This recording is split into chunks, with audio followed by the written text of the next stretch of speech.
जय हिंद दोस्तों, मेरे चैनल सोल्जर स्पीक इंडिया में आप सभी का स्वागत है। फौजी बोलता है और जब बोलता है तो दो टूक बोलता है। दोस्तों, आज ये फौजी बात अग्निवीर की करेगा। जो अग्निवीर भर्ती हो चुके हैं उनके मन में यही सवाल है कि 4 साल बाद क्या होगा। जो भर्ती होना चाहते हैं दोस्तों, उनके मन में भी यही सवाल है कि 4 साल बाद हमारा क्या होगा। दरअसल इस देश में हर साल 60 से 80 हजार के आसपास फौजियों की भर्ती होती है और इनमें अब अग्निवीरों की भर्ती हो रही है। और यह मुद्दा बहुत देश के लिहाज से भी और पॉलिटिक्स के लिहाज से भी बहुत गहरा है। और कांग्रेस ने अब एक ऐलान कर दिया है, या कहें कि एक बड़ा मास्टर स्ट्रोक खेल दिया है, जिसके बाद से बीजेपी के अंदर बेचैनी है। कांग्रेस का कहना है कि अगर वो सत्ता में आए 2024 में तो अग्निवीरों को परमानेंट किया जाएगा और अग्निवीर कंसेप्ट को खत्म करके आने वाले वक्त में जो भर्तियां होंगी वो जिस प्रकार से पुरानी सेना जिस प्रकार से पहले हुआ करती थी उसी प्रकार से वो भर्तियां की जाएंगी और एक जवान को 17, 24, 30 साल नौकरी करने का वक्त मिलेगा, देश सेवा करने का वक्त मिलेगा।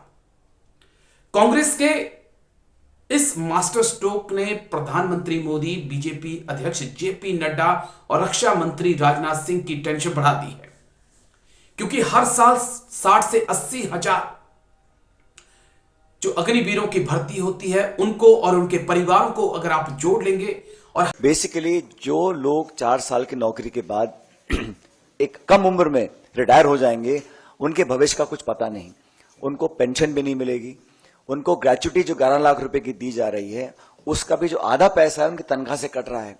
तो कहीं ना कहीं ये कॉस्ट कटिंग के चक्कर में हम लोग अपनी सेना की भर्ती की जो प्रक्रिया है उससे खिलवाड़ कर रहे हैं। सबसे महत्वपूर्ण बात यह है, जिसके बारे में आपको दीपेंद्र जी बताएंगे, जो राज्य ऐसे हैं जहां सबसे ज्यादा भर्तियां होती हैं, जहां लोग बहुत चाव से, शौक से और एक मातृभूमि की रक्षा करने की भावना से सालों तक प्रशिक्षण करते हैं, तैयारियां करते हैं और एक गांव में माहौल होता है कि हम फौज की भर्ती की तैयारी कर रहे हैं। ऐसे लगभग 2.25 लाख लोग हैं जिनको आपने भर्ती दी लेकिन ज्वाइन नहीं कराया। उन्होंने बहुत लंबे समय से वो धरना देने अपनी मांग को रख रहे हैं।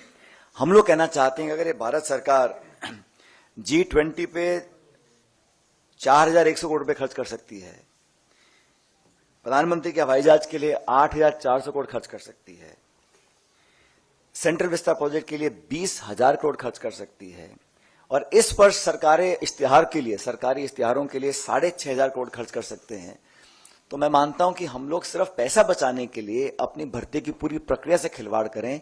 ये भविष्य के लिए, हमारी आंतरिक सुरक्षा के लिए, हमारे भारत की इंटेग्रिटी सिक्योरिटी के लिए कहीं ना कहीं चैलेंज बन सकता है। तो हम तो आग्रह करेंगे कि लोगों को नौकरी दी जाए जिन्होंने सारी परीक्षाएं पास करी थी, लेकिन अग्निवीर के माध्यम से, अग्निपथ योजना के माध्यम से जो बहुत बड़ा खिलवाड़ हो रहा है, देखिए भारत की जो सेना है उसके शौर्य को, उसके पराक्रम को, उसकी मेहनत और जाबाजी जो हमारे सैनिकों के पास है उसका कोई सानी नहीं है। We are one of the finest fighting forces in the world.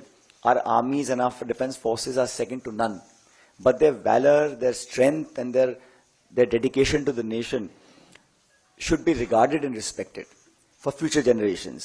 And we all feel that by compromising on the process of recruitment of the armed forces, it may not argue well for our future and for the families of those people who have willingly dedicated their lives to the service of the nation. तो मुझे लगता है कि ये सरकार ने बहुत जल्दबाजी में किया है, हम लोग इसका विरोध करते हैं। और अभी जो राष्ट्रीय अध्यक्ष खड़गे जी हैं, मल्लिकार्जुन खड़गे साहब, उन्होंने राष्ट्रपति जी को चिट्ठी लिखी है जिसके बारे में आपको अभी बताया जाएगा। लेकिन हमें मानते हैं कि जो भर्ती की प्रक्रिया है उसको बहुत गैर जिम्मेदाराना तरीके से इस सरकार ने डील किया है और खुद जो सेना के अध्यक्ष रह चुके हैं, बड़े बड़े पदों पर रह चुके हैं, उन कई लोगों ने इस पर अपनी आपत्ति जाहिर करी है। तो कांग्रेस पार्टी उन नौजवानों के साथ है जो भविष्य में सेना के अंदर अपना भविष्य देखते हैं, उन सब लोगों के साथ हैं जो हमारे वर्दी पहनकर सरहदों पर खड़े होकर देश की रक्षा करते हैं। लेकिन भारत सरकार को इस प्रकार की स्कीम नहीं लानी चाहिए थी, हम इसके विरोध में हैं। और सबसे पहले हमारी मांग ये रहेगी कि जिन लगभग 2.25 लाख लोग ऐसे हैं जिन्होंने सारी परीक्षाएं पास करी थी, उनको सरकार ने अभी तक ज्वाइन नहीं कराया है। लेटर के बारे में आपको अभी दीपेंद्र जी और पवन जी